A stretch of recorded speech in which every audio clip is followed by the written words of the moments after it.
What's going on, guys? Seto Mirza here, fresh out of the lab, with what I believe to be the best way to play Harpies in January 2021.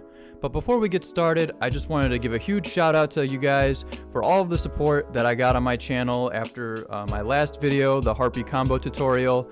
That video got the most likes on my channel by a wide margin, a lot of great comments, and a lot of new faces in the Harpy Discord. So I'd love to see that support. And if you guys want to keep it up, since then, I've been split between two different builds. I've been working on this Harpy Guardragon Brigade, which is what I'm going to be showing to you guys today, along with a Harpy Raid Raptor Brigade, which features a combo of that uses Raid Raptor Arsenal Falcon to rank up into True King of all calamities. So I've been between both of those two builds, and I settled on this Harpy Guardragon Brigade being the better, in my opinion, of the two. But if you guys are interested in seeing that other build along with the combo to get out VFD, then go ahead and smash this like button. Let's bring it up to 50 likes, and you guys will motivate me enough to unsleeve this entire deck and sleeve up a new one just to show you guys that combo and that build. So without wasting any more time, let's just get right into it. So starting off, ever since, Link Cross has been banned, we're centering now around Harpy Channeler. So Harpy Channeler is the fastest way to get 3 winged beasts on board. Used to be Harpy Perfumer was what we built around, but like I said, with Link Cross gone, we got to rely on the Channeler. But that brings us into the next card being the Harpy Perfumer. Definitely the second best normal summon besides Channeler.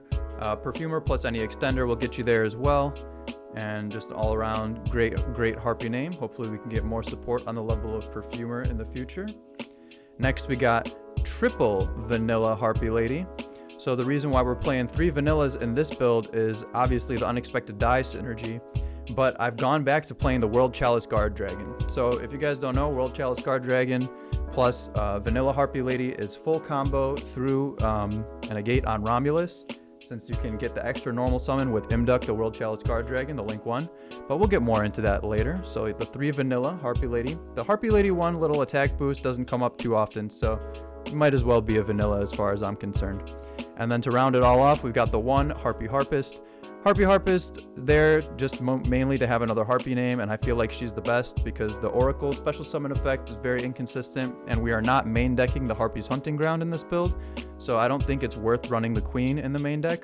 Harpist is also nice because you can search it with Hysteric Sign or just bring it out with some Morgue, so you have access to it even though it's a one-of.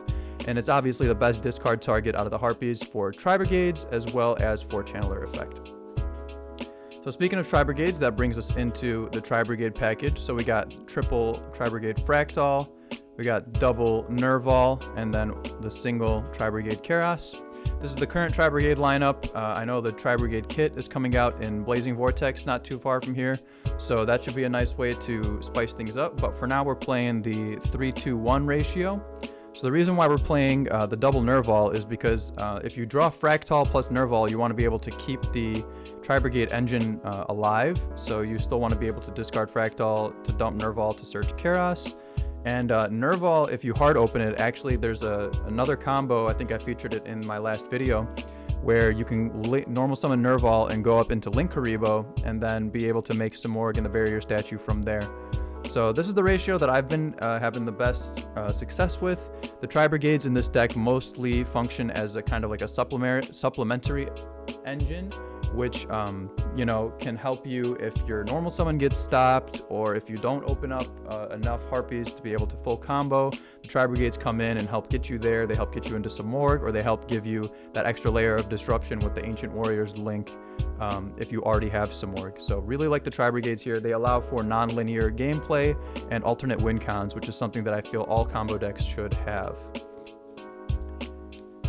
Alright, moving along, we've got the Honorary Tri-Brigade, or I guess Honorary Dragunity card even, because I think once we get the Dragunity Legatus and Ghost from the Past, it may replace this, but right now I'm on the triple Gusto Griffin.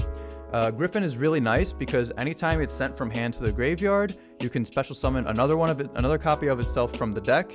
So there are a lot of ways to pitch Griffin in this deck.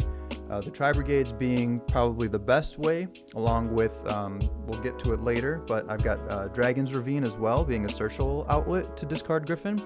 And Griffin is great because it lets you go plus off of Tri-Brigade Chaos rather than just discarding, going neg, and then not really, benefiting from that discard. Gusto Griffin lets you just, continue building off of that and allows you to build boards with your normal summon getting stopped, like I said, and it just really facilitates a lot of plays. There's a lot of ways to discard Gusto Griffin, and we'll get into them as we get through the deck profile. And now moving on into the Dragon package, we've got our World Chalice Guardragon, Drag Unity Phalanx, and Dmz Dragon. So World Chalice Guardragon is great in this deck because we're playing the triple vanillas, so you can banish it from grave to summon a Harpy lady back to a zone a link monster points to. And it also has a nifty effect where if a card or effect is activated that targets your linked monster, so anything with a link arrow pointing to it, you can send it from the hand or field to the graveyard to negate the activation and destroy that card. So that's a little niche interaction that comes up sometimes. If you can get Romulus linked and you hard open the World Chalice Guardragon, you can use them as a little bit of like a hand trap for some defense. And now we're on the only one Drag Unity Phalanx. Reason being, we're not on 2 Phalanx anymore because we're playing Dragon's Ravine. So Phalanx is no longer like required for the combo to function. Obviously, if you want to get the full combo with just the 3 winged beasts that I showed on my last video to get into the Avermax barrier play, then you want the Phalanx in deck. But even if you hard draw the Phalanx, there's a lot of ways to combo in this deck because we are playing Ravine like I mentioned earlier. And then finally, we have the Dmz Dragon as our LP target. So Dmz Dragon does his job, bringing back the Phalanx multiple times, and lets you go into the IP for the Avermax. And rounding off the monster count, we got our 1 Simorgh target to bring out the Barrier Statue of Stormwinds. It's our win con. Just protect the barrier at all costs, and the game will be yours. Moving on into the spells, we've got triple Unexpected Die. This is the E-Tele for this deck. If you control no monsters, you can special summon a vanilla Harpy from your deck. It gets your Featherstorm live. It helps you play through Disruption on the normal summon, and it's just a great all-around card. I would definitely recommend it. It's a staple, in my opinion, for Harpies, and at least 2 of the vanilla should go along with it. But in this build, we're playing 3 because the World Chalice Guardragon. And then we've got our Elegant Egotists and our Egotist Grabber. Hysteric Sign. So these cards are great because obviously, it's just more copies of Harpy Lady when you control one. I used to be playing Swallow's Nest, but I found that Swallow's Nest doesn't have as much synergy with the Tri-Brigades and with the Gusto Griffin. And so I wanted to just keep the same number of extenders, but kind of facilitate them more towards the Harpies. Hysteric Sign is just like a great all-around card. It gives you extension, and it also gives you a huge follow-up. This deck features multiple ways to get rid of Hysteric Sign. The Dragon's Ravine, like I mentioned earlier. We also have the Ancient Warriors Link 2 to be able to send it off for cost. And then a little spoiler alert, but we're playing Forbidden Droplet as well. That's another way to send off the Hysteric Sign. So getting the Hysteric Sign Search 3 is actually a lot more achievable in this build, which is another thing that I really like. And so yeah, we're playing 4 copies of Egotist. Next, we got Power 1 of 1 for 1. So we've got 2 targets to bring out with 1 for 1 in this build. We've got the Tri-Brigade Nerval and we have the World Chalice Guardragon, and both of them have their niche uses. And another great reason to play 1 for 1 in this build is because it provides another discard outlet for the Gusto Griffin, which is great because 1 for 1 discarding Griffin is just, you go huge plus. You can make Romulus, chain block it by bringing out, you discard the Griffin, summon a Griffin, bring out Nerval from deck, link those 2 off for Romulus, chain block, and you're good to go without even committing your normal summon. So 1 for 1, just really, really powerful card. And we got our 2 Romulus targets. We got the Divine Lance and the Dragon's Ravine. Usually I've only been playing Divine Lance, but in this build, since we're playing the Gusto Griffin and since we're playing Hysteric Sign, Dragon's Ravine just comes up a lot. And if you hard open one of these, you just grab the other one with Romulus, and suddenly your Romulus is like making you go plus like infinity with all of like the different things that you can do. Ravine most of the time, or pretty much all the time, is going to be discarding or sending the World Chalice Guardragon from deck to grave, so you can bring back a vanilla Harpy with it later. I used to be playing Tempest, but I ended up cutting it for the Dmz Dragon because I was running into issues where I wasn't able to necessarily full combo if I had to burn the World Chalice Guardragon effect on my way up into Simorgh. So yeah, Just the one send target really for the Ravine being the World Chalice Guardragon. And next, as I alluded to earlier, we're playing the 3 Forbidden Droplet. No hand traps in the main, we're just going to play Droplet. Droplet lets you play against Drytron, it lets you play against Virtual World when they don't open the trap, it lets you play against a multitude of decks, pretty much like any Dragoon board and whatnot. And Forbidden Droplet just has a lot of synergies, being able to send the Gusto Griffin, being able to send the Hysteric Sign. You can, even if you're going first, you can set it and then, trigger like a Cyber Slash bounce with it. It's just a great all-around card in my opinion, and it's started to become a staple in this format, so definitely got to try and find room for Forbidden Droplet if you can afford it. A budget replacement, I would say, not super budget, but Infinite Impermanence does a decent job. You can also play Forbidden Chalice for a very niche budget version, but in my opinion, probably the best card to replace this with, if you don't have access to it, would just be a hand trap like Ash Blossom or something like that.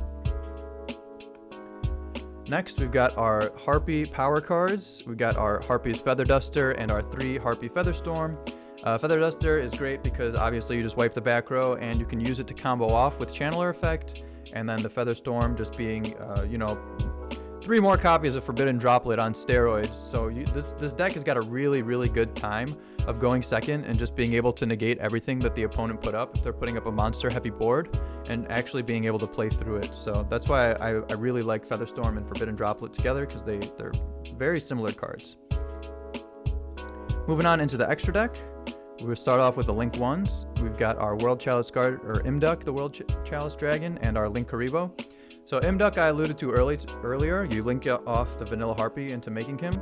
He's got a battle effect where whatever monster he's pointing to, so you make him in the extra monster zone. If somebody like is playing a monster lined up with the extra monster zone, you can go into battle and pop it at the start of the damage step if it battles. So that has actually come up for me a decent few amount of times, so something to keep in mind going second.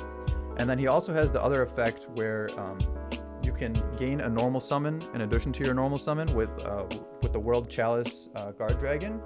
And if he's sent from the field to the graveyard, you can actually special summon a World Chalice monster from your hand. So you can link him off and special summon the World Chalice Guardragon from your hand as well. Or you could even use that as a way to chain block the Romulus that you go up to. If you have World Chalice Guardragon in hand, you make Imduck, you link it off for the Romulus, and then you chain 1 Romulus, chain 2 Imduck, and that'll get you another dragon on board, and it'll chain block the Romulus. So there's a lot of interesting ways that you can use this card in. And the final way being, when you're going second, you can use this card as a dragon to modulate the Channeler's effect to level 7 and use it to trigger off Perfumer's Double Search. So if you open something like Unexpected Die or an Elegant Egotist along with a way to resolve Harpy Channeler, you can use the Egotist, you normal summon the Channeler and use the Egotist first before using the Channeler effect, and then link off the Vanilla Harpy for Imduck, and then you'll be able to bring your Perfumer out and search twice. So post side, we are playing the Hunting Ground, so you can grab the Egotist and the Hunting Ground for a guaranteed pop going second, which is something that I really, really enjoy. So that, yeah, huge mouthful for this Imduck, but he's really that good, and I definitely recommend playing him, especially if you've got the World Chalice Guardragon. And then we have our Link Karibo. So Link Karibo is our link off target for Nerval. If you hard open the Nerval, you can just normal summon it, link off into Link Karibo, search Karos, and then Karos discard a Wing Beast from your hand, and then be able to combo off that way, usually ending on the Link Karibo with the Samorg underneath, and then the Barrier Statue to the left or right. So those are the Link 1s. Going on into the Link 2s, we got our double Dragunity Romulus. So Romulus is a great starter for this deck. He grabs you the Divine Lance or the Ravine. If you have 3 Winged Beasts, you can go into full combo using Romulus.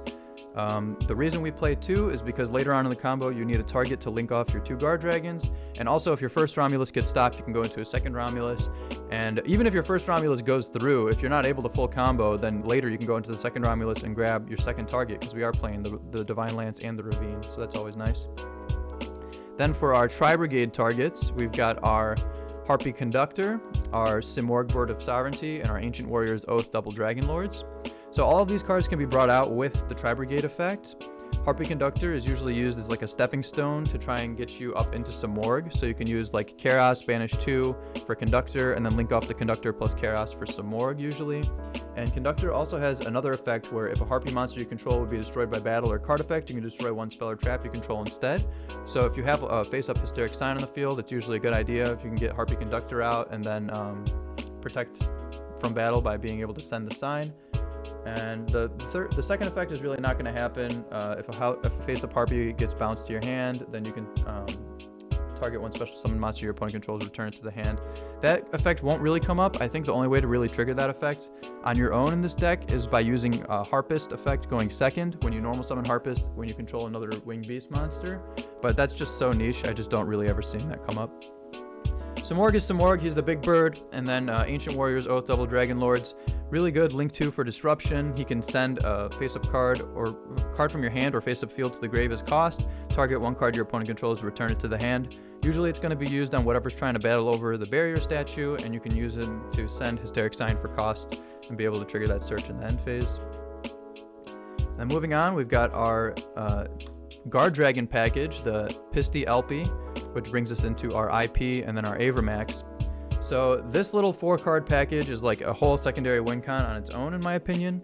Basically, if you can get a dragon underneath of some Morg, then you can go into Elpie, bring out Dmz Dragon, DMZ bring back Phalanx, link off DMZ for Pisty, Pisty bring back the DMZ, or a used up World Chalice Dragon or Guardragon if you already did. You can bring it back from Banish as well. And then you link the 2 Guardragons off for the second Romulus, and then you link the DMZ and Phalanx off for the IP and go into the Mech Knight Crusadia Avermax. A lot of decks struggle just to out the IP Avermax on its own, but this is pretty much the best protection you can get for the barrier statue. It just, like, your entire board is untargetable with him because you've got the Samorg pointing to the barrier statue, and those aren't targetable either. And yeah, it's like really, really good alternate win con for some decks that the barrier statue doesn't affect, like Speedroids, for example. Just something that we've run into. And so yeah, definitely recommend the Mech Knight Crusadia Avermax package. Moving on into the Xyz, we've got Lightning Chidori. So Chidori is great because it takes care of 2 cards, and since we aren't playing, all the level 4s that we're playing are wind, so it makes sense to play Chidori. Deals with back row, deals with face-up monsters, even face-up cards, just cards in general. So Chidori always really, really strong whenever you can go into it. And then we have the Harpy's Pet Phantasmal Dragon.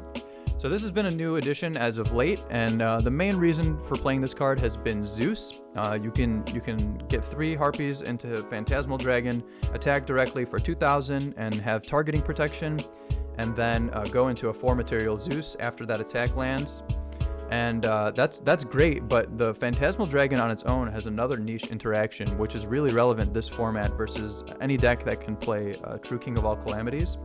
So if your opponent uses True King of All Calamities and you're going second, if you find a way to get into Phantasmal with like Unexpected Die, Elegant Egotist, Hysteric Sign, then if you make the Phantasmal Dragon under VFD effect, then the detach cost is not actually a condition. This is an activated effect. During each of your end phases, detach 1 Xyz material from this card. So if your opponent activates VFD effect on you, you actually can't pay that detach cost since it activates, and your Harpy's Phantasmal Dragon is just going to be sitting there with the full material every single turn they try to use VFD to stun you out. Versus a deck like Virtual World that relies heavily on targeting effects like their Qinglong, Chuche, all of their extra deck monsters usually will target or need to battle to be able to remove something like this, and this Phantasmal Dragon is just protection against everything. So you can pretty much just make Phantasmal and just kind of sit there as they struggle to out it until their VFD runs out of materials, and then finally you can play again. This has come up for me in practice, and it actually is really great to see it go off. So that added effect makes it like really, really worthwhile playing in this format, in my opinion, along with its just regular utility of being able to just attack directly, go into 4-material Zeus and out something like a Dragoon that your opponent may have. You can also go Chidori into Zeus, which is great. Zeus just being an all-around behemoth, really, really good for going second and just clearing boards. So these are the 3 Xyz that I am playing. If I had room for a 4th, it would probably be Dweller. The final card I'm playing is the Cyber Slash Harpy Lady. And yeah, this card actually has a really good place in this deck now, in my opinion. The reason being is because we don't have one card Romulus combos that just let you get everything anymore. Sometimes you're only able to put up 2 winged beasts, like with a Perfumer effect. And usually in those hands, you'll have stuff clogging your hand, like a Forbidden Droplets or a Feather Storm. So in that scenario, in my opinion, your best bet is to just put up the Cyber / Harpy Lady, don't play into Nibiru, set your Feather Storm or your Droplet, and then on your opponent's turn, you'll have Negate plus Bounce, because when you activate, whenever a spell or trap effect or card is activated, you can chain the Cyber / and bounce one monster your opponent controls back to the hand. So it's a really good disruption, and it'll help keep you alive if you open those awkward hands where you're only able to make 2 winged beasts.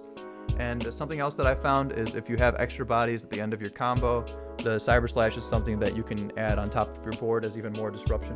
Because most decks are going to be playing some kind of spell or traps, and trigger, even if you don't have a way to trigger the effect on your own, you can just let your opponent trigger it for you. Moving on into the side deck, I've got triple Psy-Frame Gear Gamma with the 1 Psy-Frame Driver. We're playing a combo deck, so any hand trap that we're siding, in my opinion, needs to be high impact, and Gamma is got the most coverage and is always high impact. Going second versus Calamities, you can negate it, and so drawing it as your 6th card isn't the worst. And it's very, very high impact versus both Drytron and Virtual World. So for that reason, I am playing the Gamma package. Next, I'm playing triple Nibiru for all the Rogue decks, along with Virtual World and Megalith variants of the Drytron deck as well. We'll play into Nibiru more often than not. So Nibiru still's got a lot of coverage. I wouldn't recommend taking it out of the side deck yet. Sometimes at the beginning of the format, it makes sense, as the combo decks have to do that constant, reevaluating process after each ban list. But now that the format has gotten a little bit more mature, I think Nibiru's got its place back as a staple in the side deck. For the last 2 hand traps, I am running 2 Droll and Lockbird. This is mainly for Drytron, which I believe is the best deck right now. And yeah, that's pretty much it. Just trying to play as many high impact hand traps we can against that deck. And it also has good coverage against things like Shaddoll Invoked or Dogma Invoked. Pretty much any kind of deck that's going to be searching multiple times, just throw in the Droll and Lockbird. It usually has coverage against a lot of combo decks as well. Now moving on into the back row hate. First off, we've got our Dark Simorgh for going first against those decks where the barrier statue doesn't really do anything, like Sky Striker, for example. And then we've got our 3 back row hate cards. So Harpies have inherent ways to be able to search back row hate, like Hunting Ground. We'll be able to search going second with that Imduct play that I mentioned earlier. We also have the main decked Harpies Feather Duster, and then the one of Lightning Storm, one of Reboot, just as more power cards. And then Dark Simorgh obviously goes in versus any back row deck, even versus stuff like Numeron Guru, for example, or just like any Dragoon trap deck. I'll usually leave in both the Barrier Statue and the Dark Simorgh just to try and lock them out as much as possible, because you can summon the Dark Simorgh from hand by banishing. We play dark monsters in the extra deck like Linkuriboh, the Guardragons, so there's pretty much always going to be a way to summon up the Dark Simorgh if you're able to combo if you hard draw it. And then the 3 back row hate decks just to bring in. I don't think that back row is that great in this format right now. We're kind of just in a Virtual World, Drytron, and Friends, format. So I think cutting down on the back row hate. I used to have a second Lightning Storm in the side deck, but I ended up pulling it out for more hand traps. And I honestly think this is enough with the main deck Feather Duster and the ability to search the Hunting Ground. If you, at your locals or with your friend group that you're playing with, if you find you're playing against a lot more back row, then just swap out some of those hand traps for them instead. And finally, for the going first cards to bring in, I've got Called by the Grave and Imperial Order. So Called by the Grave, like these cards are usually coming in for Droplet most of the time. Called by the Grave is great just to act as another copy of Featherstorm, a little bit weaker, but still good. Just to try and get rid of as many hand traps from the opponent as possible. And then Imperial Order just being amazing versus Drytron, and also probably the silver bullet out to the cards that can stop this deck's combo, like the best, which I would say would be Forbidden Droplet and Dark Ruler No More. Both of those are spells, and you just chain Imperial Order to them, and it's pretty much game from there. Your opponent's going to have a really, really tough time outing your board after flipping one of these guys on there. So that is it for the deck profile, guys. If you enjoyed what you saw, make sure to give the video a like, subscribe if you want to check out more content from me. And feel free to join us in the Harpy Discord. Link is in the description below, along with a link to this deck profile and links to my previous video with timestamps showing what the combos are in this deck. I think I'll link to the Avermax Guardragon combo, along with the 1 card or 1.5 card Nerval combo for the Linkuriboh Samorgan the Barrier statue. Alright guys, so hope you've enjoyed. This has been Seto Mirza.